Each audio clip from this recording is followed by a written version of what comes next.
Hi, I'm Simon K. Jones, and you're listening to the audio version of The Mechanical Crown, my ongoing serial that I'm sending out on my newsletter. You can subscribe and find out more at simonkjones.substack.com.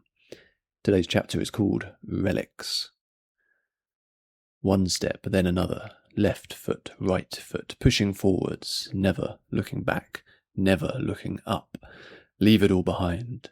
The impossible is such only if it's allowed to be.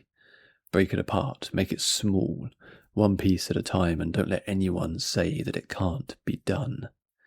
Navigating the barrier mountains is impossible. Taking the next step through the snow is manageable. Stack enough steps one after another and become a pioneer. That's how Tranton had always done things, and it had served him well. Traversing from the smashed caravan towards the other shapes in the ceaseless blizzard demanded constant corrections, as the darker shapes vanished and reappeared in seemingly different positions, blurring and smearing in his vision. The sideways snowfall lanced this way and that, stabbing at his eyes, determined to disorient him. He'd captained ships across the windfast gap during storm season, but those journeys had never been as challenging as walking 10 meters through the white. He could keep his legs under him as the deck of a ship tilts on a steep wave, but the wall of snow in the mountains left him vertiginous and nauseated. He kept going, and came upon a chariot, designed for carrying perhaps 2 people. Struts protruding from the front indicated where horses would once have been tethered, and the sides were shielded, a military vehicle then. He touched its surface and again discovered an unnatural warmth which kept the snow from settling. The chariot was designed such that its riders could fire arrows while at speed. Tranton had a memory, vague and distant, of seeing pictures of such vehicles in a history book he'd read to Farah. She'd pored over them, wide-eyed, asking him all manner of questions to which he hadn't known the answers. The chariot was old. Already he could see many more structures dotting the ice plain around him, clustered more closely. The first caravan he'd stumbled upon had been on the fringes of a convoy, perhaps lost in the storm and separated from the rest. Together it made for an odd abandoned village of upturned and battered vehicles, anachronistic in their design, damaged but peculiarly preserved among the frost. There was no food, no supplies or equipment that would be of use. Either it had rotted away over many years, or the caravans and carts and wagons had been largely empty to begin with, perhaps having left somewhere in a hurry. It was hard to imagine, but perhaps the mountains had been less inhospitable when they had started their journey. Where the travellers had fallen next to their transport, their bones were preserved, fresh snowfall turning to steam before settling. Strange that animals hadn't taken the bodies away when they were still adorned with meat. A cool mist hung in the air, steam refreezing and drifting down into the spaces between. Tranton was reminded of hot springs and geysers he'd visited on the edges of Cephast's vast desert plains, though absent of their sulphuric stink, and there seemed to be no cause for the anomaly. It wouldn't be the first thing he'd seen in the mountains to evade a satisfying explanation. Tranton tried never to trade in hope. It was hope that got people killed, made them complacent, led to poor decisions. He preferred to examine a situation, form a plan, and attack it with sheer, bloody-minded determination. It's how he'd run his business and his marriage. Successfully for the former, less so for the latter. The barrier mountains permitted no hope, so it had been fortunate that he needed none. Encountering the caravan, though, had produced a flicker, a slight anticipation. He leaned back against the outside of one of the battered carriages, enjoying the steam as the ice melted from his clothes and warmth spread across his back. The temperature difference was slight, but to his chilled skin felt as hot as an oven. A hole was blasted in the carriage's side, wooden panels broken and splayed inwards, as if something large had impacted upon it with force. A glimpse of movement caught his eye, a shadow on white. Other than the layers of snowfall, there was rarely motion in the mountains. The ground was white, the sky was white, and they stayed in place. A rabbit hopping from a burrow was a novelty. Anything larger than a deer was trouble. Even these caravans and chariots and carriages were locked to the place of their destruction. Movement meant life, which meant a hunt. The priority was to determine whether he was the hunter or the prey. He squinted against the glare and saw a four-legged shape in the distance, briefly visible before disappearing behind one of the ruined carts. A wolf, and not one of the big bastards. A small wolf meant Tranton Seldon had a chance of a decent meal, and he'd been hungry for days. He gripped the handle of his knife with his good hand and unsheathed it, always happy to feel its weight. He'd been a man of tools, and the mountains gave him scant opportunities to use those skills. His lost finger throbbed, called out to him from its resting place, somewhere off in the distance, by now deep beneath the snowfall. Tranton only needed one hand to kill a wolf. It was considerably easier than a person. The wolf reappeared, closer now, but still a good 20 feet away, emerging from the glare and then receding into the pale white. Tranton readied the knife and began to close the distance. Another wolf trotted out from behind a caravan to his right, stopped and looked at him, tail between its legs. Its ears twitched, and it licked the sides of its jaw. More of the creatures revealed themselves, some smaller and some bigger, all ragged and in a state of slow disintegration, visible wounds and scars across their bodies. He'd occasionally seen them hunt in pairs, but never a pack. Through the middle came a bigger shape, taller than the rest, broader, closer to the size of a horse than a dog. He'd sighted one of these once before, far off, hunting bears. The Barrier Mountains did something to the animals here. If the inhabitants of Hollenhead knew what lurked in the mountains above, they'd never sleep again. They didn't know, and they weren't there. That meant it wasn't their problem, but it was his. Everyone else from back home had sensibly stayed on the peninsula by the shore, enjoying the beach, the food, and the music. Not for him. Not anymore. A small knife wasn't going to do the job, so he turned and ran towards the centre of the convoy of caravans. The pack responded, saw him moving and increased their pace, their growls sounding like the coordinated shouts of soldiers. He ran, the cold air whipping at his eyes, feet crunching hard into the packed snow and ice. He ran, the weight of layers of dead animals pushing down on his shoulders. The blizzard thinned and thickened, at times obscuring his outstretched arm, then clearing to reveal the wolves encircling him, closing tighter and tighter around him in a half-circle.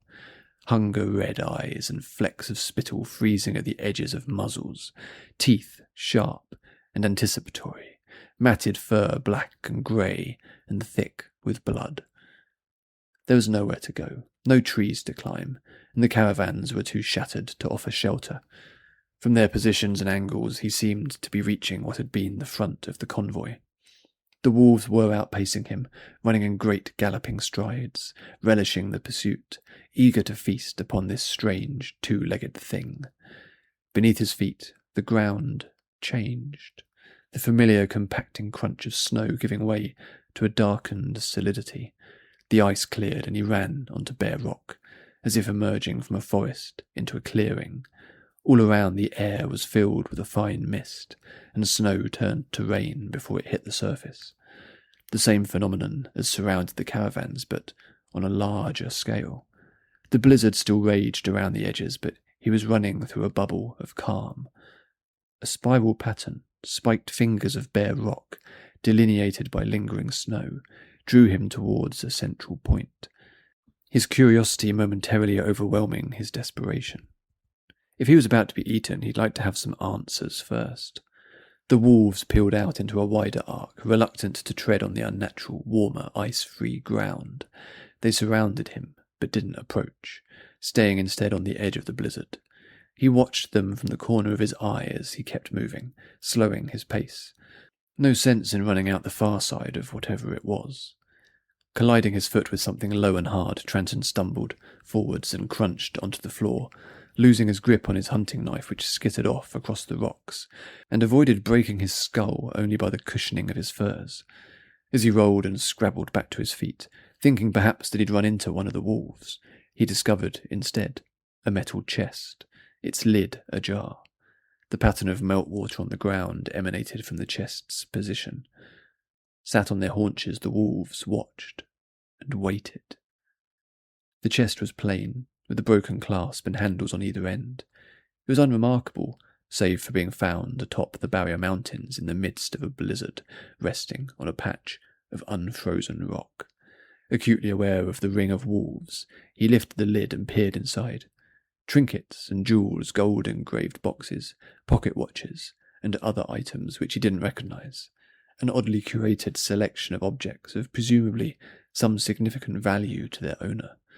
The chest must have been carried ahead of the caravans, perhaps when they encountered whatever calamity had befallen them, a last attempt at survival.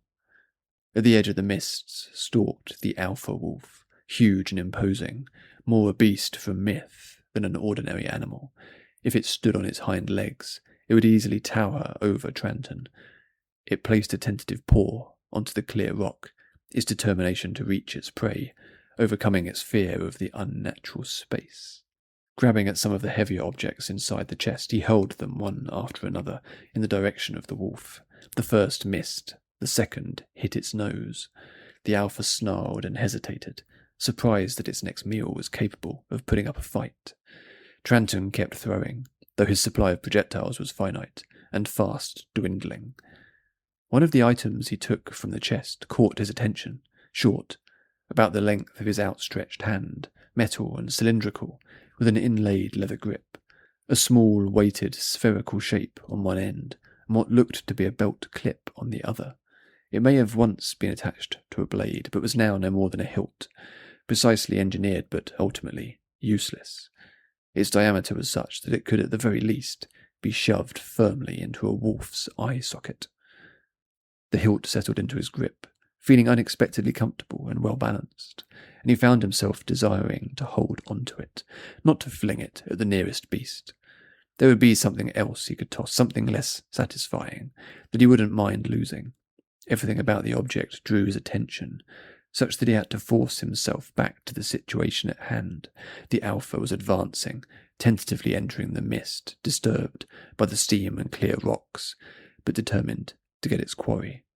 A sequence of clicks were inaudible through his layered head coverings, but he felt them in his hand, coming from the object he still held, a mechanism somewhere inside it, and then the spherical end was reconfiguring itself, tiny filaments of metal sliding aside to reveal an opening from which burst a blade, ratcheting out piece by piece, shards of polished metal interlocking with a precision that hid the seams, almost taking his head off as it assembled itself. One edge of the blade folded out and expanded in a further complex series of movements, sculpting a scimitar curve.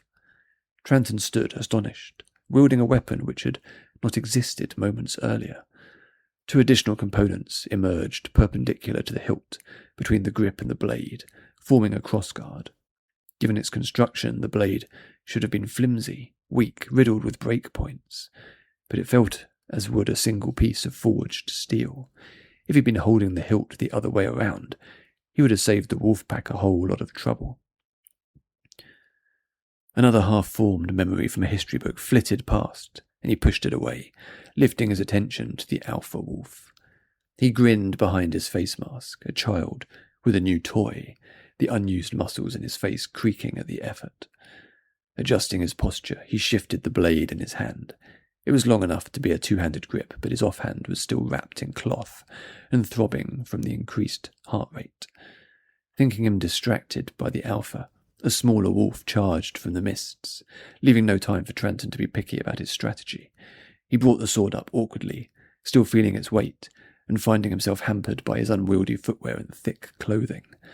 The wolf bowed into him and clamped its teeth around his free arm, but failed to break through the furs to his skin.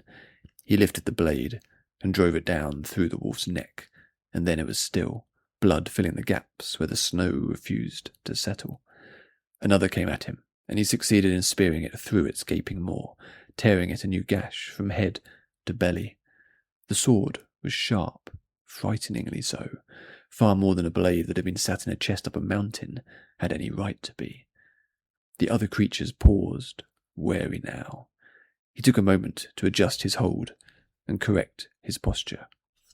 Much better. The scarred alpha wolf emerged from the steam, walking towards Tranton, slowly, carefully, not making the mistake of its comrades. "Hello there," Tranton said, his voice strange and loud in his ears. "You're a big one." The wolf snarled. Tranton hefted the sword, turning it to catch the light. "You see this?" He nodded towards the blade. "This is my magic sword. I just found it. It's my new favourite thing." He tilted the tip of the blade towards the wolf. "You don't have one." Thanks for listening. You can leave comments, subscribe, and find lots of behind-the-scenes information over on the newsletter version at simonkjones.substack.com. See you next week.